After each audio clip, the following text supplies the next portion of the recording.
Texas में तबाहकुन सैलाब, 30 अफराद हलाक, 27 बच्चियां लापता, रियासत भर में इमरजेंसी नाफिज। टेक्सास के मरकजी और शमाली इलाकों में शदीद बारिशों के बाद खतरनाक सैलाब ने तबाही मचा दी है।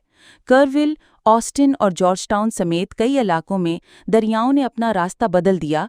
सिर्फ चंद घंटों में ग्वाडेलूप रिवर की सतह 29 फुट तक जा पहुंची। हुक्काम के मुताबिक अब तक 30 अफराद हलाक हो चुके हैं, जिनमें 9 बच्चे भी शामिल हैं। ज्यादातर हलाकतें कर्ड काउंटी में पेश आईं, जहां कैंप मिस्टिक के 27 कम उम्र लड़कियां अब भी लापता हैं। रेस्क्यू टीमें मुसलसल तलाश जारी रखे हुए हैं। रियासती national guard, police, fire department और ड्रोन टीमें सरगर्म हैं। 850 से जायद अफराद को महफूज मकामात पर मुंतकिल कर दिया गया है। गवर्नर ग्रेग एबट ने हंगामी हालत नाफिज कर दी है और तमाम वसाइल मुतहर्रिक कर दिए गए हैं। मौसम का हाल बताता है कि खतरा अभी टला नहीं।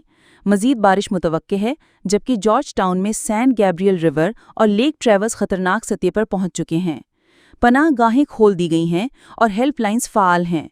मकामी लोग अफसोस और गुस्से में हैं। सवाल किया जा रहा है कि क्या सैलाबी वार्निंग सिस्टम्स नाकाम हुए? रियासत ने तहकीकात का इंदिया दे दिया है।